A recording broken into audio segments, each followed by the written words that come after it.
Hey guys, Patrick here. I'm here with Phil Tucker, Bristlenose Dude, and we're going to do a walkthrough of his fish room. We haven't done it in a while. There's been a bunch of stuff that has changed, and so Phil invited me out, and we're gonna go take a look. So we'll follow you, Phil. Okay, let's go.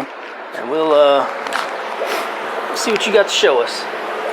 Not much has changed really on my air and my heat, etc. Still ambient in the summer. I heat with a dehumidifier in the winter. I've got two linear piston air pumps that drive air to all the tanks. But I say I run ambient temperature in here. Right now I'm probably running 84. Got a couple of fans that circulate the air to try to keep things moving, but the temperature is what the temperature is, and the fish have no issues with it.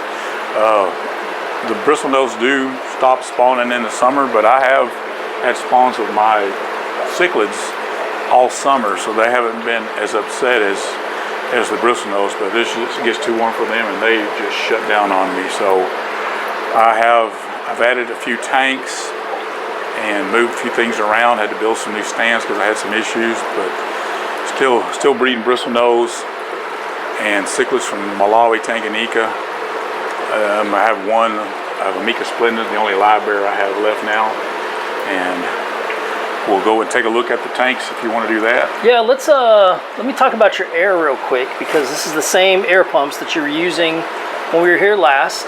Correct. And if you are new to Phil's channel, this is his garage. It's cracked right now, and you have it pretty cracked in the summer. Yeah, that stays open 24 hours a day. Temperature, whatever the temperature is. Yeah. In the wintertime, that obviously is closed.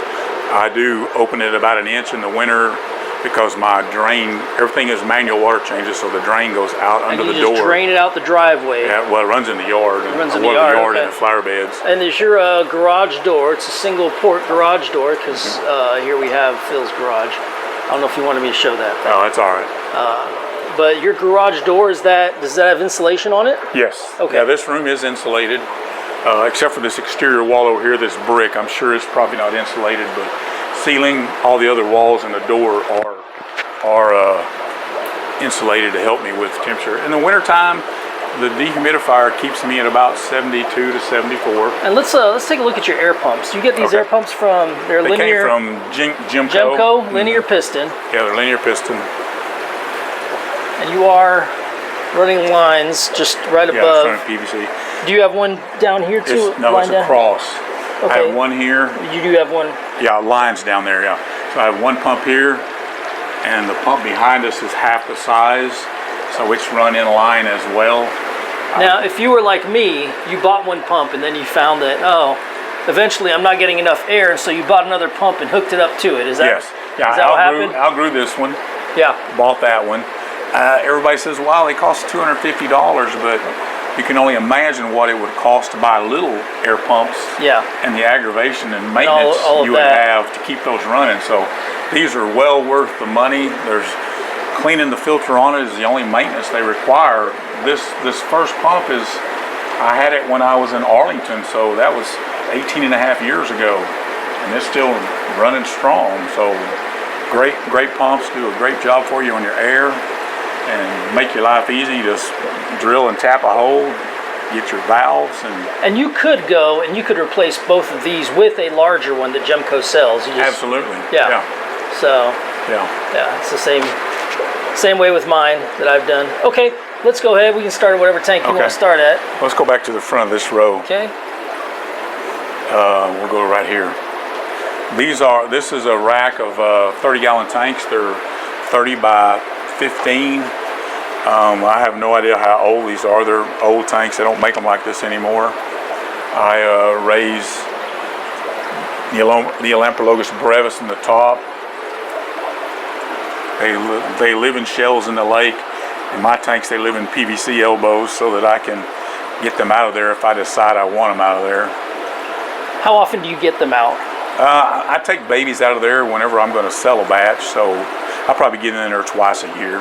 Okay, but you probably have them kind of colony breeding? Yes, they're a colony spawner. The rest of the time? Yeah. Okay. This tank has albino green dragons. There are long fins and short fins in there, and there's some dwarf neon rainbows I just threw in there as a dither. And then I've actually been getting baby rainbows. They actually have some babies survive that they spawn up in that surviving in the tank. hornwort. Yeah, they spawn up in that hornwort. Look at this. I don't know if did you have hornwort last time I was in here? Yeah, I've had it for a number of years. I got some endlers at a swap meet or a Christmas party a number of years ago, and it had a little piece of it about 3 inches long, and I can't tell you how many pounds of it I've sold from that one little tiny piece. Now, I did notice that I think Aquarium Co-op sells these air stones. Yes. But they're the no clog air stones, yes. right? Yeah, they're from those come from Ken's Fish. Those are pretty common. I do use some of the Zis ones. We got one. No, we'll find one here in a minute. Do you have a preference? These will clog up. Really? Because my water's so hard.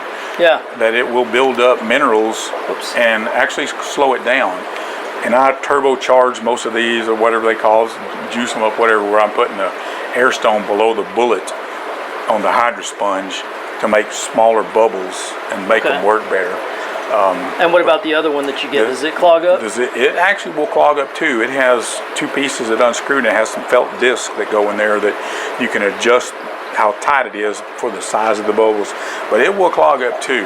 Okay. Even if they say no clog. So how are you cleaning these ones that clog? I just take them. They just unscrew those sections. These sections just unscrew. I just use a toothbrush and scrub them out. Scrub it out. And put them back together. How often do you think you have to do that? Once a year maybe, or whenever they clog up. I have so many of these I can't keep up with. Can't keep up, but they do clog. Interesting. They definitely do anti-clog. Huh. No, they're not clog proof. That tank is full of, or has Cyprichromis Katumbas in there. I've had those since 7:30 of this year. Got 8 of them. Looks like I may have got lucky and got 6 females, but they're still grow outs. You just posted a video of these guys. Yeah, I just posted a video of them. Yeah, I'd had it for a while until you helped me solve my problems. I couldn't get it posted. Yeah, and then now I think you've posted like at least 3 YouTube videos. Yes. You're going crazy on it. You did me well. That's cool. And down there is just a bunch of extra brown bristlenose. I think it's mostly females. Nothing really happening in there. Now, in a lot of these tanks too, you have these bricks. Yes. Types of bricks. Yeah. Do you just get these places? I mean, they're building houses across the street, so I'll just go over there and pick up some out of their scrap pile and clean them up good, chip all the sharp edges off the holes, and I mean, they're fantastic for bristlenose especially, because they'll hang on these bricks, and I just slide the net under the brick, pick it up out of the water, and I catch all I want. These guys will be getting a new home when we go to see Goliad Farms on Friday. That's Libidochromis trevase, Chiro Island Red, but it has a genus name now, and I couldn't tell you honestly what it is without looking. But it's a mouth brooder from Malawi. There's females holding eggs and babies in there now, but they're all going to a new home.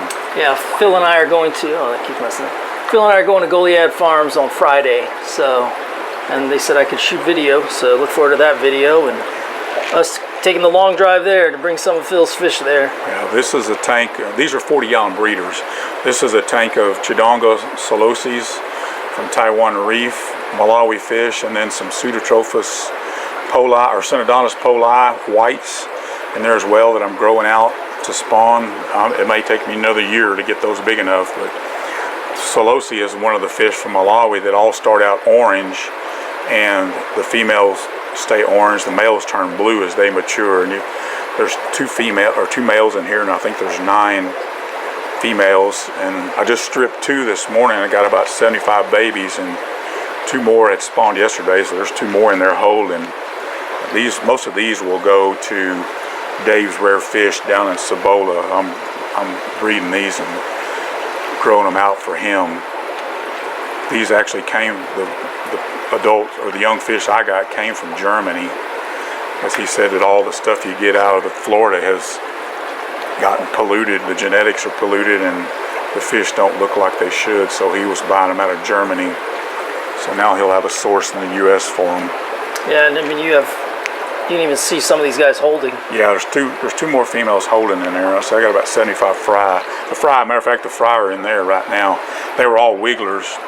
Now, where'd you get this? I got that from bubbler here. Aquarium Co-op. Aquarium It Co-op. says ZET65, I believe, is the model on it. Water to the classic tumbler where water comes up from the bottom. It actually puts water down that tube and blows water back up the sides to keep the eggs or the fry moving versus the classic way. It's all acrylic. Yeah. Well made.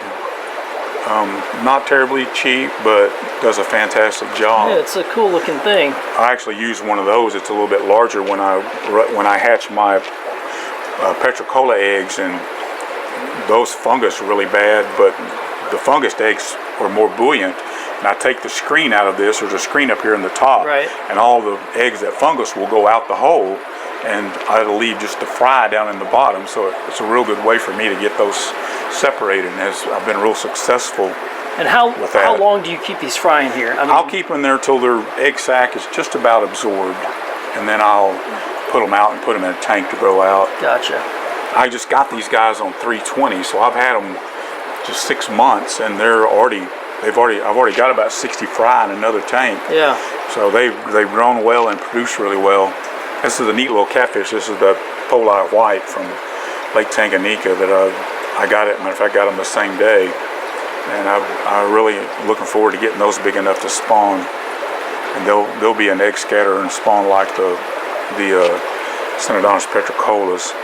Well, and going from something, some more pricey equipment to some cheap equipment here. Mm-hmm. We've got this DIY bottle. It's called a K1 filter. K1 filter with the K1 media in it. Right. Rolling around. And that's to remove ammonia. The bacteria grows on those little pieces. Those float when they're white and new, and as they get bacteria growing on them, they become neutrally buoyant. Right. The air makes them hit against each other, and it knocks off the old colony of bacteria, and then more bacteria grows on there to destroy the ammonia. Now this Uplift, is this another Aquarium Co-op buy off sponge filter? Yeah, I bought one of those just to try it. It says no clog, but it clogs too. But my water's very hard. But it's a cool thing. It's a good filter. I have no complaints. It's good, and I like them coarse. All right, here's a fun tank. This is L144 blue-eyed Bristlenose, a breeding colony, 2 males, 8 females. There's a couple extra peacocks in there that are growing out, and I think there's one male Solosi in there that was a third male that there he is right there that I don't need up top. Let's talk about these Bristlenose fry. Now, are these ones you're pulling, or did they just hatch in there and they're growing in there? Most of these have hatched in there because I didn't have these cichlids in there. I've found that after doing this for many years, I never did it this way, but if you leave the babies in the mom and dad's tank, they actually do grow faster. I don't have any empirical data, just from my experience doing this for years, they grow faster. But when you have cichlids in here, then you can't do that. Right. I've heard, and again, this is hearsay, no empirical data, but I hear that the parents somehow nourish the fry while they're in the cave. I've heard that. I don't know how they do it. Yeah, that I couldn't tell you. This is a young group of petricolas. They live in these caves and these pots mostly. There's probably 250, 300 of them in here. The bricks, so you see the holes are completely full of them. These fish are probably 6 months old. Don't grow terribly fast, but it's an awesome little catfish that I've been raising for quite a few years. Can be frustrating. The worst part's hatching the eggs, because they do fungus really bad. Once you get the eggs hatched and get them free swimming, they're pretty painless. And looks like you're separating some Bristlenose fry and growing them out in here too, huh? Yeah, they were living in there when I tossed those guys in there. Oh, okay. Yeah, and they just help with cleanup. Bristlenose live in virtually every tank I have. Yeah. Because they are incredibly good worker bees. This is a tank of Bristlenose and then some albino peacocks. Some of these may go to Goliath as well. I will say that raising baby mouth brooders with baby bristlenose. Works for a while, but the cichlids outgrow the bristlenose babies, and start eating once them? once the cichlids get to be 3/4 of an inch, that things just don't work out as well. They don't get enough to eat, and they pick on them and wind up killing them. So now it doesn't work out great. You said already these are 40s, right? Yeah, these are 40 breeders. And with this grow out, how often are you doing water changes on like tanks Every like tank gets a water change every week. Even so, this grow out right here is once a week. Every tank. And how much water are you changing? And this about 50% in the summer. So Okay. in the winter time, because the water coming out of the tap's hotter than I like, but what it comes out is what it comes out. Right. So I do about half. In the winter time, sometimes they'll get 75. Okay. This is a tank of super red bristlenose breeders. The cichlids in there, there's some sort of feather fin. I don't know what they are. I purchased Parasiprochromis nigropennis, and as you can see, that is not what they are. So those are going to a new home soon, and I have some Parasiprochromis coming in a couple of weeks. So I was rather disappointed when I first saw the bag, and number one, 4 of them were dead, and number 2, it was the wrong fish, completely wrong fish. I don't even know how you could mess that up if you know much about Tanganyikans. Right. Not even, this fish is not even close. So they'll be going to a new home, and these bristlenose have grown up in here because these fish have only been in here for a couple of weeks. So they will. There's 7 of them in there, and they'll go live somewhere else, and I will put the right fish in there when I get them. This is my Petricola breeding tank. The marbles are not in here. The pot with the marbles are not in here right now. Some of these fish are somewhere over 20 years old. I'm not sure exactly. I had them when I lived in Arlington, and like I say, I've been here 18 and a half years. So there's 2 males, and I think there's about 5 females in there, and they spawn in a Tupperware bowl full of marbles. I take the babies out, or the eggs out, and then I put them in that tumbler and tumble them. They hatch in about 30 hours, day and a half, and then they will free swim in about another 3 days. Nice catfish from Tanganyika. This is a tank full of Amica splendens. They have babies in here. If you feed them well, there's a dead one right there. If you feed them well, they really don't eat their babies. Yeah, I've noticed that with mine too. Yeah, they breed pretty well. The babies survive really well, and I sell these periodically, and I've had them for a long time, so I just keep on keeping them. Yeah. This is an odd size 40 gallon, and this is just bristlenose grow outs. There's super reds, there's some greens, calicos, albino greens, so there's a montage of stuff in there. These are all 1.5-inchers. Some of them are easily 2 inches. A bunch of these will go to the swap meet on October 5th that DFW Aquarium Association is having over in Dallas, north of the airport.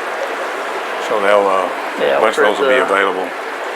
Anybody doesn't have these in all their tanks is crazy. I very rarely ever touch the glass on my tanks, so you can see what they do for you. I mean, diatoms and stuff are going to get on the glass, and there's going to be some hard stuff on there they don't do, but I rarely ever have to touch the glass on most of these tanks. So I've actually expanded to the tank beside them because there's so many in here. They're munching down on some rapashi right now, looks like. Well, you got the Indian almond leaves. Yeah, the little fish, especially the bristlenose, and a lot of the little catfish and stuff do super well on those because that biofilm grows on the leaves. Yeah. And that gives them a source of food all the time when you're not feeding them. So they do a great job with little fish. I keep it with most of my small fish and then all the shrimp.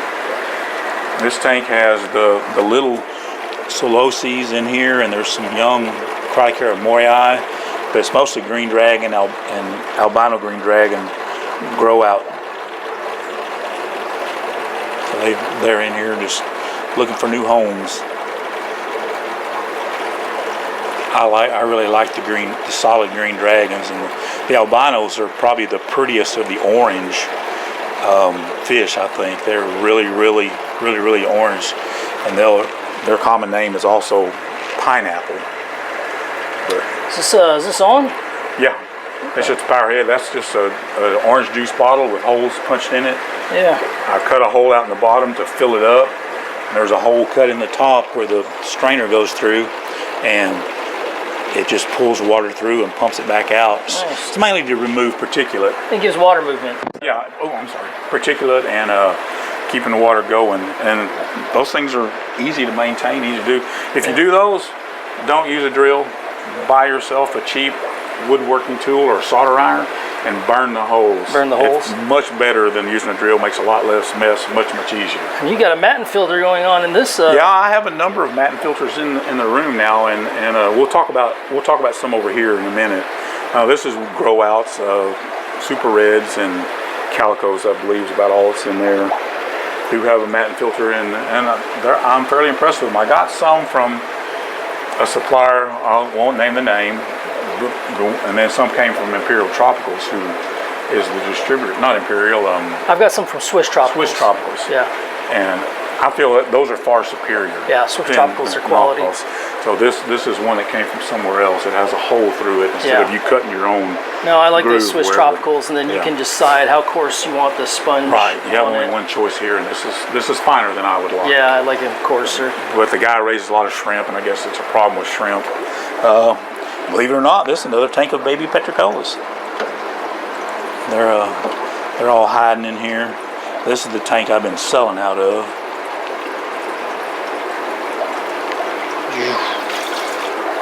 So they're I don't know, I might have 1,000 of them, I don't know. I have quite a few.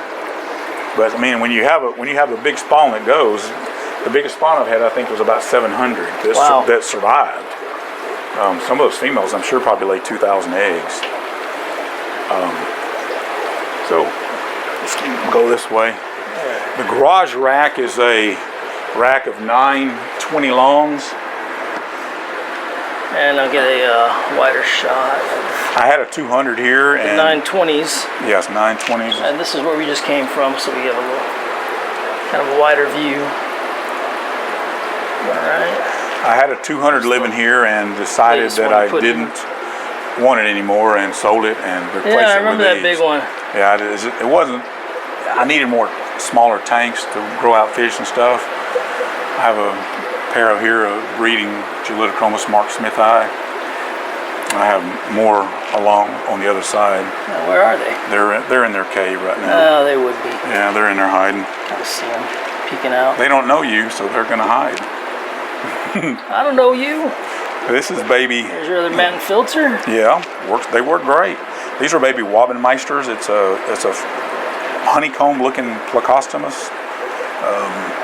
That's a spawn of them I had last fall. They're growing out. Don't seem like they're going super fast, but Honeycomb looking. yeah. Maybe we can see one of them over here close up. The type of bristlenose though? Yeah, it's a bristlenose. Okay. Yeah. That's cool. And the tank below is my tank of blue shrimp. Yeah. I've got those at the same time as the reds. These haven't been quite as productive, but it's a nice deep blue color. Still pretty productive. Mm-hmm. Yeah, there's a bunch in there, but not crazy. You got more variety of plants in here than last time. I have there's a Nana, what is it called? I can't think of the name of it. But I do have a couple plants. Don't tell anybody though. These are baby Mark Smith eyes. They're probably 1.5-inchers, maybe a little bit larger. Matting filter here on this one. These do a fantastic job. Yeah, they're great. And low maintenance. The lift tube that Swiss Tropical does, they've upgraded it, and it is just fantastic. Yeah. The way they work is really good. There was one of those tanks of baby petricolas was in here, so they're all gone. So those are just brown bristlenose. Brown The tank down below is, I think it's mostly albino green dragons. Not a ton of them in there. Oh, you got some long fins in there. Is there? Yeah. Well, that's good. I didn't even know there were long fins in there. I hadn't messed with them. One over there. This is another honeycomb-looking bristlenose called L519, or Rio Antonez, or Kiefer 2. Bigger honeycomb pattern than the Wobbenmeisters. But I don't know if you, I don't know, these guys are kind of skittish. I've had these for a while and they're not growing super fast. Yeah. In fact, I've had them for a year.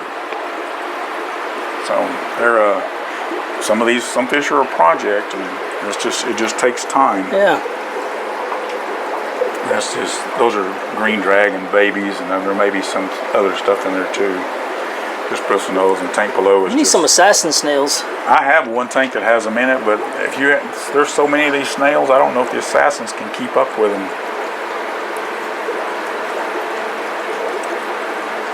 Beautiful pattern on these. Mm-hmm.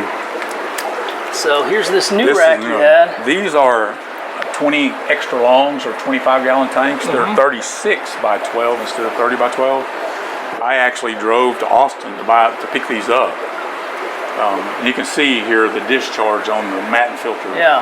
How that new lift tube that they sell. That's fantastic. The circulation is really pumping some water through there. And this is just a bunch of these have just gone in here. Yeah, I can tell. Little bitty guys. It's like they Bristlenose of various kinds. They just ate up their yolk sac, it looks like. This is Lepidolamprologus attenuatus. There's 3 of them left in here. This is the most skittish jumping fish I've ever had in my life. Is that why your light's off? Yeah, and that's why, well, these are all covered up, but they have to be in a covered tank. There's a pair in the pot here, but you won't be able to see them. They're the hidingest little suckers I've ever had. And this is Tomatochroma species, temporalis shell, little fish from Lake Tanganyika. So I can get some without the glare. The breeders are in another tank, and these are juveniles. The tank below is empty. I really like these tanks. Like I drove all the way to Austin just to get these. Yeah, they're. I've never had seen them before. That's cool. And made a long trip to get them. Thanks. Though I'd say the space here is kind of smaller than I'm used to. Yeah, well, yeah. I mean, you took a foot away of my aisle, right? Yeah. 13 inches. But those tanks were too good to pass up. I saw them and said I got to have those, and then I had to find a place for them. Biggest tank I got here, it's a 110. Has Cratocara morii, some Copetochromis azureus. What else is in here? Some, what do they call it? Zebroides, Copetochromis. I can't think of the name of it now. Chidongo, Zebroides, Cobway. I don't have a male. I got a female morii. They just spawned a couple days ago. So if you got a male, hit up Phil. Oh, I have a female. Oh yeah, I'm gonna get one when I go see Dave. Oh, okay, so Dave. Bunches of Petricola in here, and there's a nice catfish called Synodontis pardalis. It's not real common. These get to be about 10 inches. I got 4 of them that I'm growing out. This is my retirement breeding project. They've grown quite a bit since I got them, but I'm looking forward to getting those big enough to spawn. And what do you have going on in the corner right here? That's some little bitty white labs. Matter of fact, just put them in there a couple hours ago. I'll leave them in there for a few days, then I'll find a tank for them. I think there's 15 of them in there.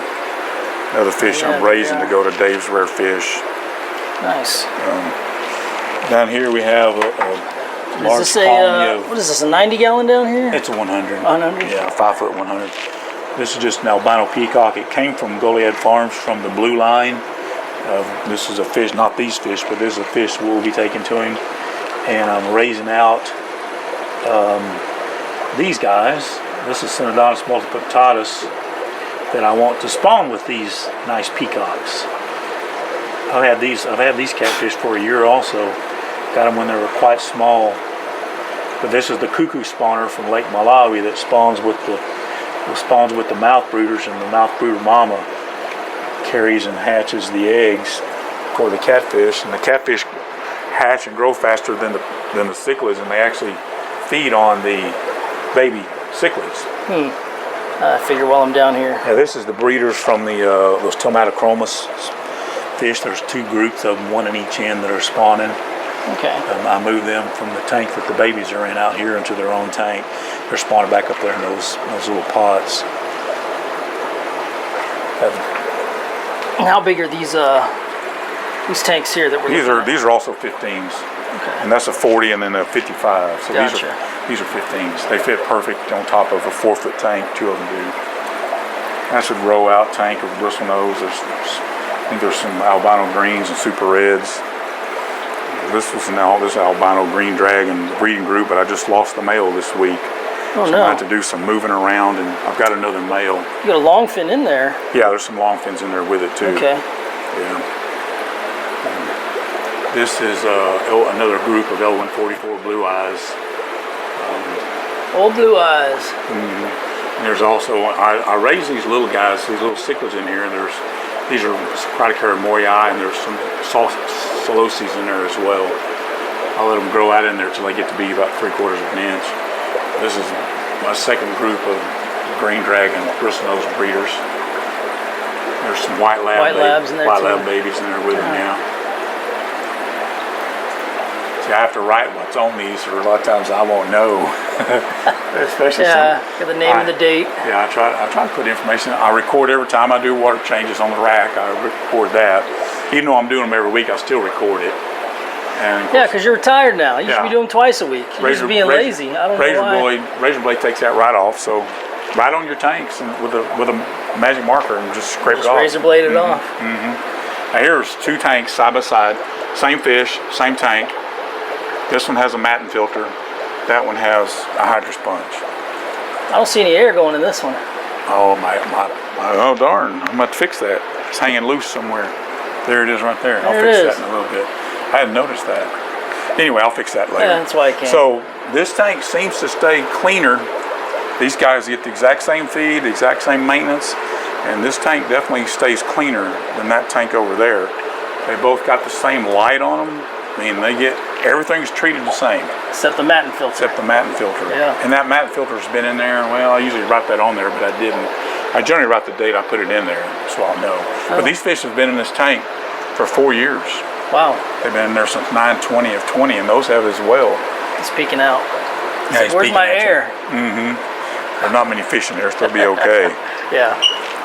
That's a breeding colony of calico bristlenose with a gazillion babies that I just let those stay in there. I love the calicos. Yeah, I mean, I like the calicos. They're one of my favorite patterns. The super red calicos, they got a little bit more red in them, are really, really nice. Yeah. This is an up-and-coming colony of Gelitochromis ornatus Congo yellows. They haven't started breeding yet, and I think it's because of the bristlenose that are in there. Those are all going to the swap meet here in a couple weeks, except for one I think you said you wanted. Maybe. If I can pick out a male, Yeah. and then those will start breeding. The parents, oh, go ahead. Oh. This is my second group of green dragon bristlenose. There's one male and 4 females in there. There's a cherry shrimp in there. I drained that thing down as far as I could. I used a net and scooped all the gravel out, and there's a shrimp in there that was in that tank. I don't know how it survived. That's what the shrimp do. There's one of them in there. These are just grow outs of Regani capilles, Cherry Regani capilles. Smaller than the ones we saw back there in the back. Those guys are pretty prolific. They can make lots of little ones. So when you're doing a water change, let's look at that. How are you draining them all out? I use a gravel vac. It's back there in the back on a hose, and I just vacuum my gravel. It goes right out under the door, right out into the yard, and then my fill hose. My laundry room has a sink right there. Okay. I hook onto the sink, and I get a couple tanks ahead. I just hang my filler right on the tank and put my dechlor in and just start filling them up. Filling them up. I don't age any water. Say out of the tank and water. All right, now be honest. How often are you overfilling and you're forgetting about the water going in? It happens. It doesn't happen much, but it happens. But it happens. It happened yesterday too. See? Matter of fact. Just yesterday. But it's good. You just got a garage floor here. Yeah, and it dries up, runs out, and we're good. So, once again, more bristlenose. One way I've found to not have that happen is you can buy a 9 volts, like a little water detector, and it has a siren go off.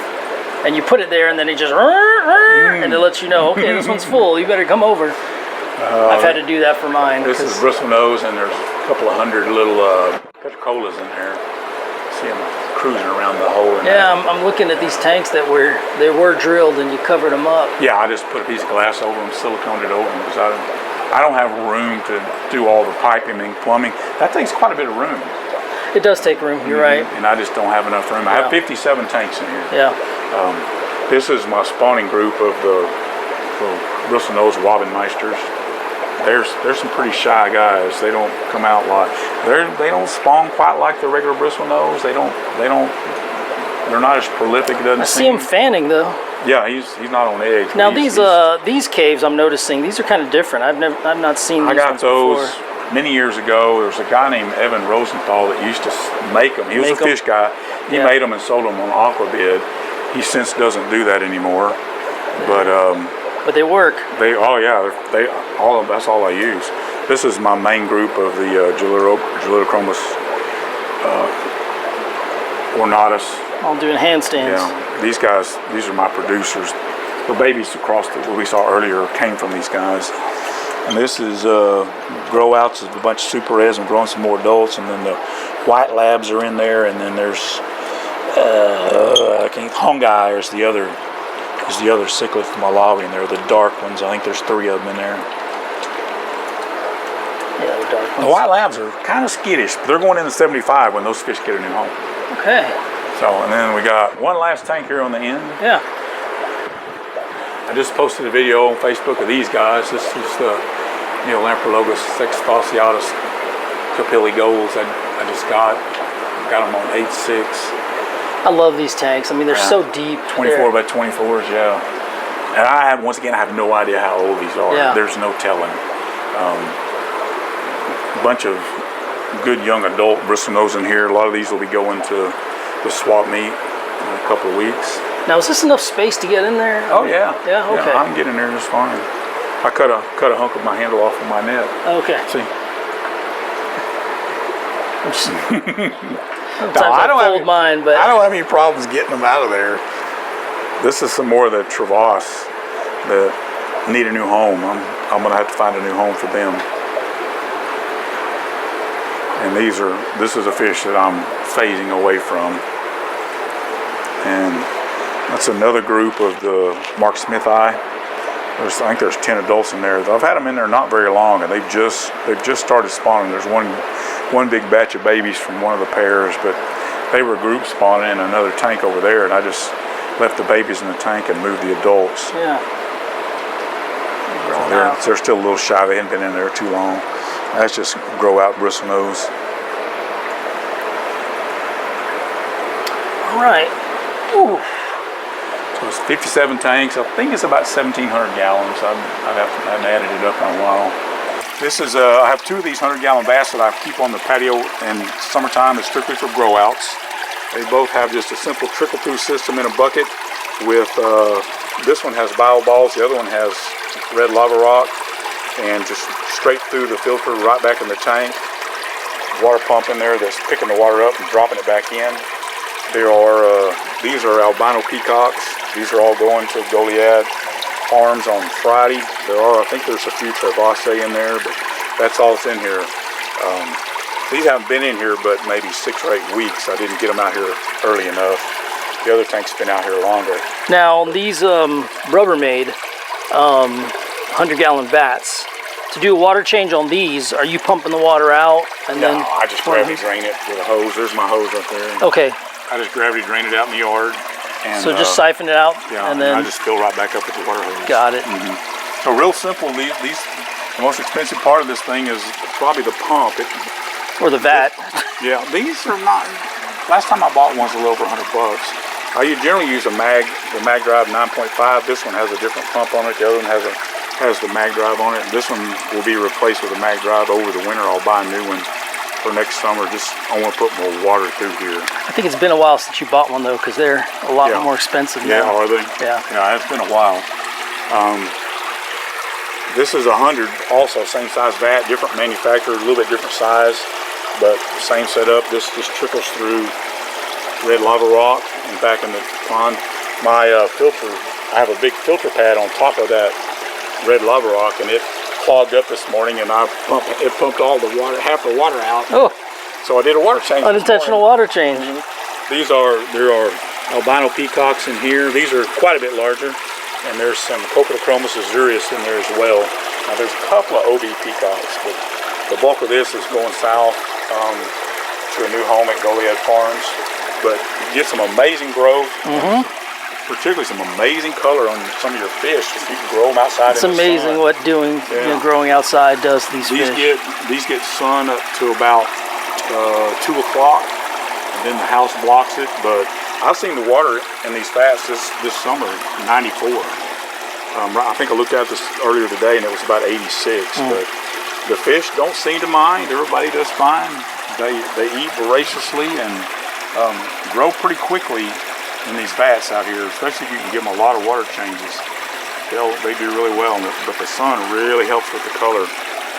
Now it's interesting, some of these vats, they've got little plugs, you know, that I guess you could, you could undo that and drain the water that way, right? You just literally put a valve out there. Yeah. I think that was done like that because I had a dog at that time that wanted to chew on it. So my little one now, I'm surprised he hasn't. He hasn't discovered it yet. There's still time. So these are a lot of fun to do. You can put a lot of fish in here. They grow really quickly, and I really enjoy them. I set them up every summer. Yeah. Tried to sell this a couple summers ago for $75, pump and all, and nobody bought it. You did. And then I remember that. Just keep it and do it myself. Start doing it again. So I actually wind up buying another one. I've had one before that was 300 gallons. It's 8 feet round, and it really did well. I kept front hoses in it.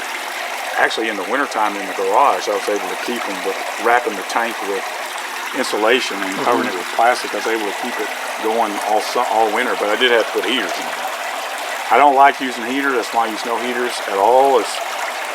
I find them to be too unreliable. If you got a bunch of tanks, they're expensive. Yep. And just heat the room. And they cost a lot to run. I don't think they're terribly efficient energy-wise. So heat the room, like you said, is heat and cool the room is the best way to go if you can. If you raise fish that can live in your conditions, and it'll be much simpler. And they can take a lot of them take wider conditions than we think. So yeah. Oh, this will get in the upper 60s sometimes when it starts cooling off. So hey, these are coming down this weekend. I normally don't do it till the first, second week of October, but I have opportunity to move these fish, and I'm going to go ahead and tear them all down now and be done with it a couple weeks early. Nice. And I do water changes Monday through Thursday. It takes me 2.5, 3 hours each day. Friday, Saturday, and Sunday, I might do a spot change here and there, and otherwise I get the day off. Yeah, they run. They run, and then I bring it back. Yeah, they'll be back. They come up to the front. They'll think you're going to give them some chow. But it's a pretty fish, and so again, I'm trying to diversify and get some different fish and start raising something different. Some of the stuff I've raised for a lot of years. Now, these top tanks, you got a step stool or something? It's right there. Okay, right your step stool's over there. Yeah, I have to get in there with a step stool on some of them. There they are. Once again, I got so little space that I have to maximize it. If I had a bigger room, I probably wouldn't have tanks that high. It's nice to get everything from the floor, but sometimes you just can't. And I'm trying to get as much in here as I can. This is not a very big space. No, it's not. For having everything in here. A lot of fish coming out of this space, though. Yeah, I produce a lot of fish. All right. And I do it because I enjoy it. Otherwise, you can't do this and not enjoy it. Yeah. It is a fair amount of work, and it's my mental therapy. So I'll do it as long as I'm physically able. And then when you're not, you just hire somebody to do it. No, I'll sell it all then. Okay. All right, guys. So this concludes the second fish tour here. So do check out Bristlenose Dude, and I'll have links. He's also got his YouTube now, so you can check out his YouTube channel. He's viciously. I have 2 videos. Voraciously, on there. 3. I have 3 now. Voraciously putting videos on there. So. My Facebook is Bristlenose Factory. Yes, Bristlenose Factory. Yeah, that's my Facebook page, and there's a lot of information out there. He helped me get going again. I was having problems posting videos, so Patrick helped me this morning get to where I can start putting videos back there as well. So I appreciate that. Yeah. All right, guys. You have a good one.